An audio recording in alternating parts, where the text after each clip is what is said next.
नमस्कार दोस्तों, Nagpur banking academy के यूट्यूब चैनल पर एक बार आपका फिर से स्वागत है। आशा करता हूँ आप सभी स्वस्थ और मस्त होंगे और लॉकडाउन का भरपूर फायदा उठा रहे होंगे। आज जो टॉपिक हम डिस्कस करने वाले हैं वो किसी भी कॉम्पिटिटिव एग्जाम्स का सबसे ज्यादा इम्पोर्टेंट सब्जेक्ट है, जिसे हम जनरल स्टडीज कहते हैं। आप चाहे कोई भी कॉम्पिटिटिव एग्जाम में जाओ, जैसे आप एसएससी दो या बैंकिंग का कोई एग्जाम दो या रेलवे का कोई एग्जाम दो, आप यूपीएससी दो, आप स्टेट का कोई पीसीएस एग्जाम दो, सब में जनरल स्टडीज सबसे ज्यादा इंपॉर्टेंट सब्जेक्ट होता है। और जनरल स्टडीज में भी सबसे ज्यादा इंपॉर्टेंट जो रोल है वो पॉलिटी का होता है। जनरल स्टडीज में वैसे तो काफी टॉपिक्स होते हैं, जैसा आप हिस्ट्री हो गया, ज्योग्राफी हो गया, पॉलिटी हो गया, आर्ट एंड कल्चर हो गया, इकोनॉमिक्स हो गया, साइंस हो गया और बहुत सारे टॉपिक्स हैं। लेकिन सबसे ज्यादा जो इम्पोर्टेंट है जनरल स्टडीज में भी वो होता है आपका पॉलिटी। और आज हम उसी पॉलिटी को डिस्कस करने वाले हैं। और पॉलिटी में भी काफी सारे टॉपिक्स हैं और एक एक टॉपिक्स को अगर हम कवर करेंगे तो हमें काफी दिन लगेंगे और हम करेंगे, एक वीडियो बनाएंगे हम हर टॉपिक पर। लेकिन आज जो हम वीडियो बनाएंगे वो है राज्यसभा के बारे में। राज्यसभा के बारे में आज हम डिस्कशन करेंगे कि राज्यसभा क्या होती है, राज्यसभा के स्ट्रेंथ कितनी होती है, एलिजिबिलिटी क्या होती है, चेयरमैन और डिप्टी चेयरमैन कैसे नियुक्त किया जाता है, लीडर और ऑफ ऑपोजिशन राज्यसभा का कैसे डिस्कस होता है, और leader of the house Rajya Sabha का कैसे बनाया जाता है, राज्यसभा के सेशन क्या क्या होते हैं, राज्यसभा के जो पावर्स क्या क्या होती है, और लास्ट में जो राज्यसभा का इलेक्शन प्रोसेस क्या होता है, चुना कैसे जाता है राज्यसभा के सदस्य को। तो इन्हीं टॉपिक पे हम लोग डिस्कशन करेंगे। राज्यसभा का जिक्र जो है कॉन्स्टिट्यूशन के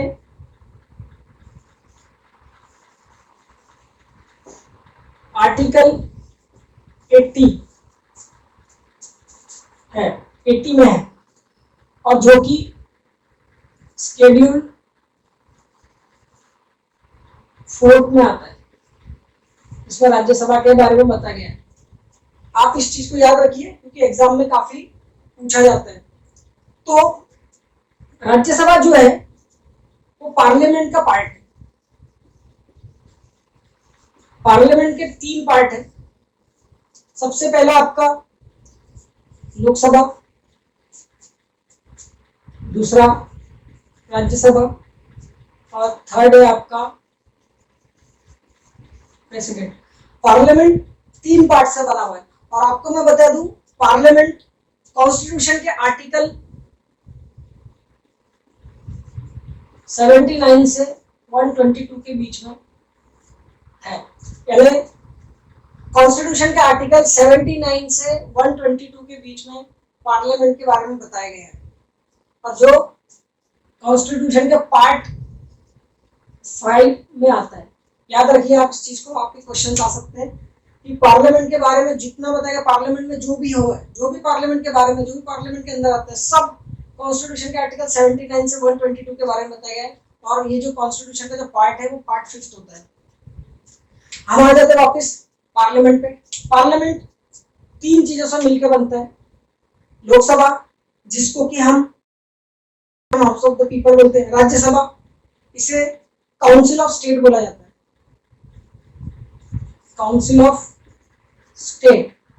और थर्ड है प्रेसिडेंट। जैसा कि आपको पता है, आप ये सोच रहे हैं कि राज्यसभा की जरूरत क्या है। देखिए, भारत जो है वो डेमोक्रेटिक कंट्री है और डेमोक्रेटिक कंट्री में भी भारत में फेडरल स्ट्रक्चर है। फेडरल स्ट्रक्चर का मतलब होता है हिंदी में संघीय ढांचा। भारत डेमोक्रेटिक कंट्री और संघीय ढांचा है। फेडरल स्ट्रक्चर में सेंटर में एंड स्टेट में 2 सरकारें होती है। सेंटर की एक अलग गवर्नमेंट होती है और स्टेट में अलग गवर्नमेंट होती है। उसे कहते हैं फेडरल स्ट्रक्चर। क्योंकि भारत में फेडरल स्ट्रक्चर है, इसीलिए हम मानते हैं कि यहाँ पर राज्यसभा में स्टेट का भी रिप्रेजेंटेशन होना चाहिए। स्टेट का भी रिप्रेजेंटेशन होना चाहिए, इसीलिए राज्यसभा का निर्माण किया गया है। लोकसभा में हम लोग डायरेक्टली चुनते हैं लेकिन स्टेट जो होते हैं, स्टेट का भी रिप्रेजेंटेशन होना चाहिए, इसीलिए राज्यसभा बनाया गया है। और राज्यसभा के जो मेंबर होते हैं वो स्टेट असेंबली चुनती है। वो कैसे चुनती है उसका एक एक प्रोसेस हम लोग नेक्स्ट वीडियो में पूरा डिस्कशन करेंगे। लेकिन आपको यहाँ पे अभी सिर्फ इतना जानना है कि राज्यसभा क्यों इंपॉर्टेंट है। राज्यसभा सिर्फ इसीलिए ज्यादा जरूरी है क्योंकि स्टेट का रिप्रेजेंटेशन राज्यसभा के मेंबर्स करते हैं। और चूंकि ये संघीय ढांचे जो हमारा फेडरल स्ट्रक्चर है उसके लिए सबसे ज्यादा इंपॉर्टेंट है कि दोनों में समन्वय स्थापित करना। तो ये हो गया आपका लोकसभा राज्यसभा क्या होता है आपको मैंने बता दिया। अब इन्हें सदन कहा जाता है इन दोनों को। ये तीसरा तो हमारे प्रेसिडेंट होते हैं, ये डायरेक्टली इनका पार्ट नहीं होते लेकिन ये पार्लियामेंट का पार्ट होते हैं और इसे कहते हैं इंग्लिश में बाइकैमरल लेजिस्लेचर। आप स्पेलिंग पे ध्यान दीजिए, मैं लिखने रहा हूँ। इसे कहते हैं बाइकैमरल लेजिस्लेचर। लेजिस्लेचर मतलब जो भी लॉ बनाता है उसके लेजिस्लेचर कहा जाता है। सबसे पहला राज्यसभा 1952 में स्थापित हुई। राज्यसभा के बारे में सबसे पहला राज्यसभा के मेंबर को 1952 में चुना गया। राज्यसभा का जो टर्म होता है वो 6 इयर्स का होता है। इस चीज को याद रखिएगा, राज्यसभा का जो टर्म है वो 6 इयर्स का होता है। और सबसे इंपॉर्टेंट है राज्यसभा कभी डिसॉल्व नहीं होती। डिसॉल्व नहीं मतलब आपको पता होगा कि जब हम लोकसभा इलेक्शन होते हैं कि आज 5 साल कोई सरकार चलती है उसके बाद फिर से चुनाव होते हैं या कभी कोई सरकार गिर जाती है किसी भी कारण से, लेकिन राज्यसभा में ऐसा कभी नहीं होता। राज्यसभा के 1/3 मेंबर जो होते हैं 1/3 मेंबर हर 2 साल में रिटायर होते हैं। राज्यसभा के 1/3 मेंबर हर 2 साल में रिटायर होते हैं। और राज्यसभा की कोई लिमिट नहीं है कि आप कितने भी बार इलेक्शन लड़ सकते हैं। आप हो सकता है कि आपका टर्म खत्म हो जाए 6 साल का, आप फिर से चुनाव लड़ सकते हैं और कितने भी बार चुनाव लड़ सकते हैं। इसके लिए कोई ये नहीं है कि आप चुनाव नहीं लड़ सकते राज्यसभा का दोबारा। और अब आपके मन में एक सवाल आएगा कि जब सबसे पहली बार 1952 में हर 2 साल में 1/3 लोग रिटायर होते तो कैसे इनको डिस्कस किया होगा दूसरा हर 2 साल में कैसे रिटायर होंगे। तो सबसे पहली बार जब ये रिटायरमेंट का सिस्टम हुआ था राज्यसभा में ये लॉटरी सिस्टम पे हुआ था। लॉटरी सिस्टम मतलब नाम डाला होगा कुछ और हर किस को रिटायर होना है, फर्स्ट बैच जो रिटायर राज्यसभा की आई होंगी। अब हम डिस्कस करते हैं लॉटरी के बारे में। नाम डाला राज्यसभा की क्या स्ट्रेंथ है। देखिए सबसे पहले आप एक चीज नोट कर, राज्यसभा की मैक्सिमम स्ट्रेंथ जो कॉन्स्टिट्यूशन में मैक्सिमम स्ट्रेंथ वो 250 होती है। राज्यसभा की मैक्सिमम स्ट्रेंथ 250 होती है। और ये जो 250 है जो राज्यसभा के जो सदस्यों की जो संख्या है जो नंबर्स है, आप सोच रहे होंगे पता किया जाता है कि कितने नंबर होने चाहिए। तो राज्यसभा के जो मेंबर्स वो स्टेट की जो पॉपुलेशन होती है, स्टेट की जो पॉपुलेशन होती है उसके उसके आधार पे राज्यसभा के मेंबर्स के और जो कोटा होता है कि कितने मेंबर्स किस स्टेट से जाना चाहिए वो स्टेट की पॉपुलेशन के ऊपर डिपेंड करता है। जैसे आपको पता है उत्तर प्रदेश हमारा जो यूपी है वहां सबसे ज्यादा पॉपुलेशन है हमारे भारत की, तो यूपी से 31 मेंबर्स जा सकते हैं राज्यसभा से। यूपी से 31 मेंबर जा सकते हैं राज्यसभा से। दूसरा ये तो हो गया मैक्सिमम स्ट्रेंथ। आप कहेंगे कि ये तो 250 है लेकिन हमने तो 245 पढ़ा है बहुत जगह। तो आप इसमें एक चीज समझिए, ये जो 250 है ये 250 है मैक्सिमम स्ट्रेंथ है, यानी इतनी आप रख सकते हैं। है अभी नहीं, करंट में अभी 250 नहीं है लेकिन इतना आप 250 स्ट्रेंथ राज्यसभा की मैक्सिमम स्ट्रेंथ इतनी हो सकती है, इससे ज्यादा आप नहीं बढ़ा सकते। लेकिन एट प्रेजेंट 245 है। एट प्रेजेंट या जब से चला है राज्यसभा का कंसेप्ट तब से 245 स्ट्रेंथ है। और ये 245 स्ट्रेंथ में भी 233 जो लोग हैं ये स्टेट से आते हैं, स्टेट एंड यूनियन टेरिटरी। ये जो 233 लोग आते हैं ये स्टेट एंड यूनियन टेरिटरी से आते हैं। और जो 12 लोग हैं 12 लोग हैं इन्हें प्रेसिडेंट नॉमिनेट करता है। इन्हें प्रेसिडेंट नॉमिनेट करता है। अब जो है ये 233 में भी, ये 233 में से भी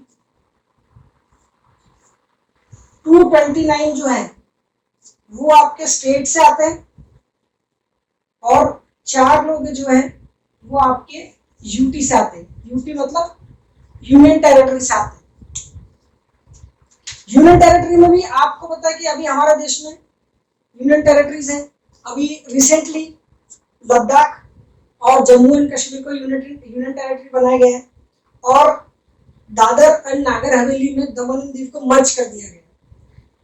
तो ये जो यूनियन टेरिटरी, ये सभी यूनियन टेरिटरी के रिप्रेजेंटेशन है चार, ये सिर्फ है दिल्ली एंड पुडुचेरी। तो पुडुचेरी कहते हैं।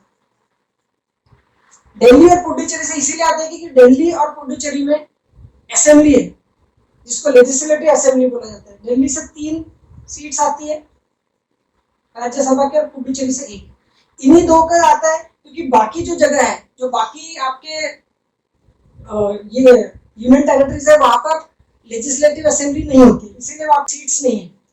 और जब आप देखा जाएगा कि ये 229 और ये 4 टोटल होगी 233 और जो ये 12 लोग होते हैं, जो मैंने ये आपको 12 लोग बताए, ये 12 लोगों को प्रेसिडेंट नॉमिनेट करता है। ये आर्ट, साइंस, सोशल साइंस और लिटरेचर, इस क्षेत्र के जो भी व्यक्ति होते हैं, फेमस लोग हैं जो इन्होंने इनके लिए काम किया गया, उनको राष्ट्रपति ऐसे 12 लोगों को नॉमिनेट करते हैं। राष्ट्रपति से 12 लोगों को नॉमिनेट करते हैं। अब आपके मन में एक सवाल आएगा कि इसमें क्रिकेट क्यों, सचिन तेंदुलकर तो क्रिकेट से थे, तो ये किस तरह के? तो आप देखिए इसमें स्पोर्ट्स नहीं है, लेकिन स्पोर्ट्स को आर्ट के अंदर रखा गया। स्पोर्ट्स को, फिल्म को आपने देखा होगा, शबाना आजमी, आपका जावेद अख्तर, ये सब भी, ये तो फिल्म जगत से है। तो फिल्म, स्पोर्ट्स, ये आर्ट का पार्ट होते हैं। अब देखते हैं राज्यसभा का मेंबर बनने के लिए क्या एलिजिबिलिटी है।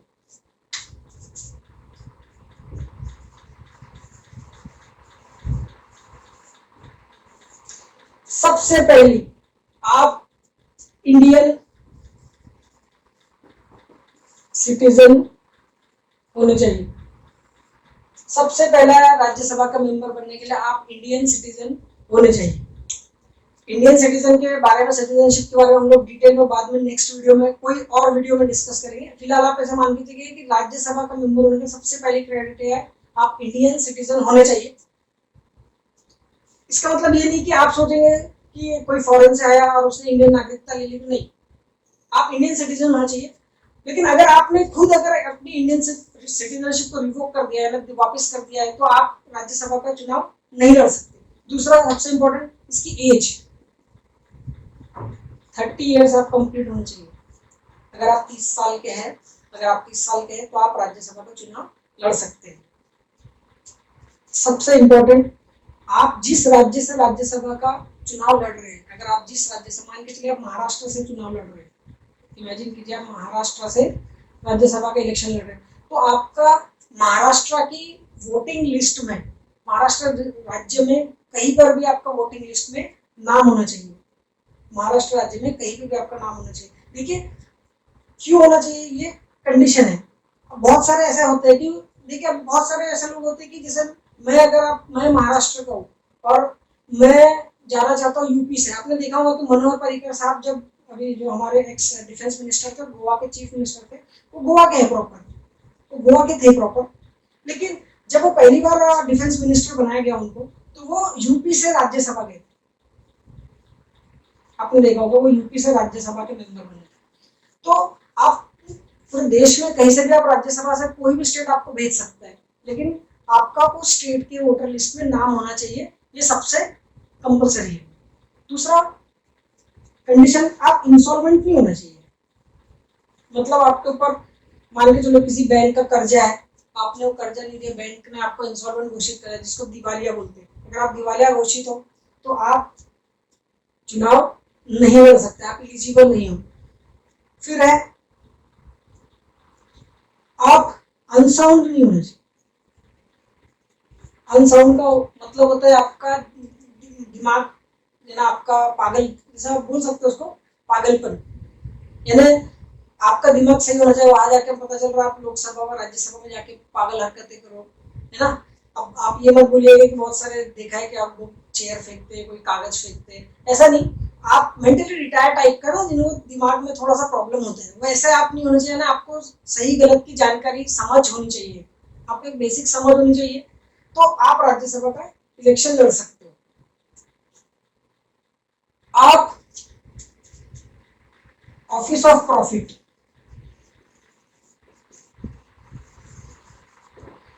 ऑफिस ऑफ प्रॉफिट का मतलब लाभ का पद। जैसे आप अगर सरकारी नौकरी पे हो तो आप इलेक्शन नहीं लड़ सकते।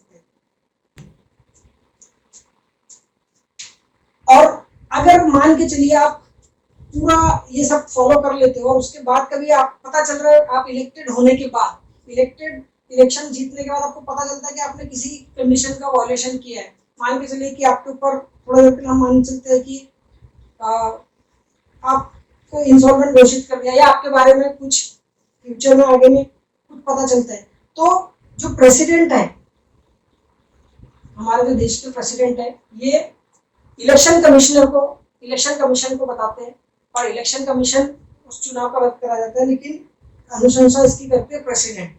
आप ड्यूअल मेंबर नहीं हो सकते।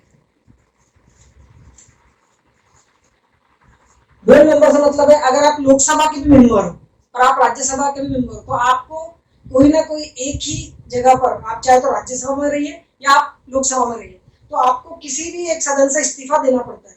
और आप जिस सदन में रहना चाहते हैं, जैसे मान के चलिए आप लोकसभा का भी चुनाव जीत गया और राज्यसभा का भी, तो आपको अगर राज्यसभा में रहना है तो आपको राज्यसभा को 10 दिन के अंदर आपको बताना पड़ता है कि हमको इस सदन में रहना है, तो आप उस सदन के मेंबर बन जाते हैं और दूसरे सदन के आपको इस्तीफा देना पड़ेगा। दूसरा, आप किसी भी स्टेट लेजिस्लेचर, मान के चलिए आप महाराष्ट्र से विधायक हैं, महाराष्ट्र के किसी कॉन्स्टिट्यूएंट असेंबली से विधायक हैं, तो और आप राज्यसभा में जाना चाहते हैं, तो आपको उस विधायक से वहां से आपको इस्तीफा देना पड़ता है। आप एक ही जगह के मेंबर हो सकते हैं, या तो आप राज्यसभा में रहिए या तो स्टेट में रहिए।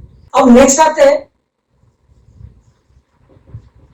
चेयरमैन एंड डिप्टी चेयरमैन के बारे में। देखिए, आप एक चीज नोट कीजिए, राज्यसभा का जो चेयरमैन होता है वो हमेशा इंडिया का वाइस प्रेसिडेंट होता है। जो भी इंडिया का वाइस प्रेसिडेंट होगा वो राज्यसभा का चेयरमैन बनेगा। जो भी इंडिया का वाइस प्रेसिडेंट होगा वही राज्यसभा का चेयरमैन बनेगा। और वो अगर हटना चाहे, अगर आपको लगता है कि कभी चेयरमैन को कौन हटा सकता है, राज्यसभा का चेयरमैन को सिर्फ जब तक वो वाइस प्रेसिडेंट है इंडिया का, तब तक वो राज्यसभा का चेयरमैन हो सकता है। अगर वो वाइस प्रेसिडेंट नहीं होता है तो अपने आप ही वो राज्यसभा का चेयरमैन हट जाता है। दूसरा, वाइस चेयरमैन, देखिए सबसे पहले नोट किया, चेयरमैन को हिंदी में सभापति बोला जाता है, ठीक है। तो दूसरा होता है वाइस या डिप्टी चेयरमैन बोलते हैं। डिप्टी चेयरमैन जो होता है, डिप्टी चेयरमैन राज्यसभा का, जो राज्यसभा के जितने मेंबर्स होते हैं, मान के अभी 245 मेंबर्स, उन्हीं में से कोई भी एक डिप्टी चेयरमैन राज्यसभा का बनता है। इन 245 में से कोई भी एक डिप्टी चेयरमैन बनता है, और ये कभी कभी चेयरमैन का काम भी देख सकता है। ये चेयरमैन का काम कब देख सकता है, जब मान के चलिए कि जो हमारे चेयरमैन है वो किसी वजह से कहीं चले गए राज्यसभा के, या वाइस प्रेसिडेंट, मतलब जो चेयरमैन होते हैं हमेशा वाइस प्रेसिडेंट ही होते हैं। अगर ये वाइस प्रेसिडेंट किसी वजह से कोई काम से बाहर जाते हैं या उनकी तबीयत खराब होती है, तो जो डिप्टी चेयरमैन होता है राज्यसभा का, ये उनकी जगह लेता है। आपके मन में एक सवाल आएगा कि अब इनको हटा सकते हैं क्या? देखिए, डिप्टी चेयरमैन जो होते हैं राज्यसभा के, इन्हें 3 तरीके से हट सकते हैं। एक तो ये खुद ही मेंबरशिप छोड़ दे, अगर ये राज्यसभा की मेंबरशिप छोड़ देते हैं तो ये अपने आप बाहर हो जाते हैं, ये डिप्टी चेयरमैनशिप इनकी चली। राज्यसभा के जो मेंबर्स होते हैं, ये कोई रिजोल्यूशन लाए तो तब इनको हटाया जा सकता है। और तीसरा, जब ये खुद इस्तीफा दे दे, किसी भी कारण से दे सकते, तभी इन्हें हटाया जा सकते हैं। अब आप एक चीज, सवाल आपके लिए कि आज जो राज्यसभा के जो प्रेसिडेंट है, यानी जिन्हें हम लोग वाइस प्रेसिडेंट होता है, जो हमारा राज्यसभा का जो सभापति है, वो वाइस प्रेसिडेंट होते हैं, और हमारे वाइस प्रेसिडेंट है आज श्री एम वेंकैया नायडू।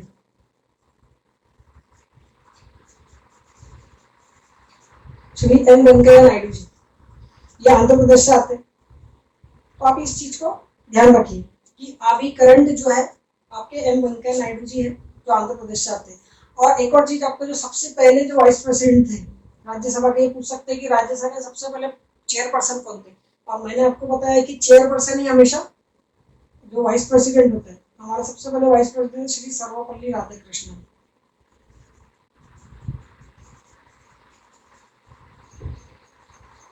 तो ये हमारे राज्यसभा के पहले चेयरमैन थे। उसके बाद आते हैं लीडर ऑफ हाउस। देखिए, राज्यसभा में एक लीडर ऑफ हाउस होता है, चाहे लोकसभा में भी होता है, राज्यसभा में होता है। लीडर ऑफ द हाउस हमेशा जो रूलिंग पार्टी होती है वहां का कोई सदस्य होता है। अब इस लीडर ऑफ द हाउस को हमेशा प्राइम मिनिस्टर जो होते हैं वो नॉमिनेट करते हैं, और प्राइम मिनिस्टर करते हैं जो मिनिस्टर होता है। जो भी मिनिस्टर होगा, लीडर ऑफ द हाउस हमेशा एक मिनिस्टर का होना जरूरी है। लीडर ऑफ द हाउस हमेशा एक मिनिस्टर होता है, मिनिस्टर रैंक होना चाहिए उसका। ऐसा नहीं कि आप किसी को भी बना दोगे। जो भी मिनिस्टर होगा कैबिनेट में, उन्हीं को prime minister leader of the house बनाते हैं। और आज लीडर ऑफ द हाउस आज की डेट में हमारे थावरचंद गहलोत जी हैं, जो कि social justice and empower minister है भारत सरकार में, और ये एमपी से आते हैं। तो लीडर ऑफ द हाउस सब आपका प्राइम मिनिस्टर के ऊपर डिपेंड करता है कि लीडर ऑफ द हाउस किसे बनाना है, लेकिन याद रखिए लीडर ऑफ द हाउस बनने के लिए मिनिस्टर होना जरूरी है। नेक्स्ट है लीडर ऑफ ऑपोजिशन।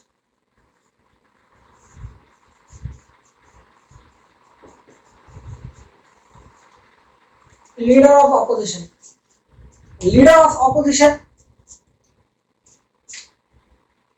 कोई भी जो विपक्षी पार्टी है, जो जो दूसरी पार्टी होती है, जो रूलिंग नहीं होती, रूलिंग में नहीं होती है, उसके 1/10 मेंबर होना चाहिए। अगर उसी को लीडर ऑफ ऑपोजिशन का पोस्ट मिलता है, मान के चलिए कि 245 मेंबर्स है राज्यसभा में, उसका अगर आप 1/10 जितना उसका 10वां हिस्सा निकालोगे, अगर आपका उतना है ना, अगर आपके रफली आप 25 पकड़ लीजिए, 25 मेंबर जिस पार्टी के पास होंगे उसे लीडर ऑफ ऑपोजिशन का पोस्ट मिल जाएगा। ये पहले नहीं होता था, 1977 में कॉन्स्टिट्यूशन में से डाला गया। कॉन्स्टिट्यूशन में पहले नहीं था, 1977 में से कॉन्स्टिट्यूशन में डाला गया लीडर ऑफ ऑपोजिशन। और जो लीडर ऑफ ऑपोजिशन होता है, ये एक कैबिनेट रैंक का पद होता है। इसे कैबिनेट रैंक, जो हमारे सरकार में जो कैबिनेट रैंक के मिनिस्टर होते हैं, उनको जो जो सुविधा मिलती है और वो जो जो उनके ये मिलता है, वो एक लीडर ऑफ ऑपोजिशन को दिया जाता है। और एक और चीज मैं आपको बताना चाहता हूँ कि जो लीडर ऑफ द हाउस होता है, जो पक्ष दल का नेता होता है, यह आपका ये deputy leader of the house भी चुन सकता है। इसको अधिकार होता है कि ये deputy leader of the house चुन सकता है। जैसे आप थावरचंद गहलोत जी हैं, ये लीडर ऑफ द हाउस है, अगर ये चाहे तो किसी को अपना deputy leader of the house चुन सकते हैं कि इनके गैर मौजूदगी में वो इनका काम संभाल सकता है। आज जो लीडर ऑफ ऑपोजिशन है वो है गुलाम नबी आजाद।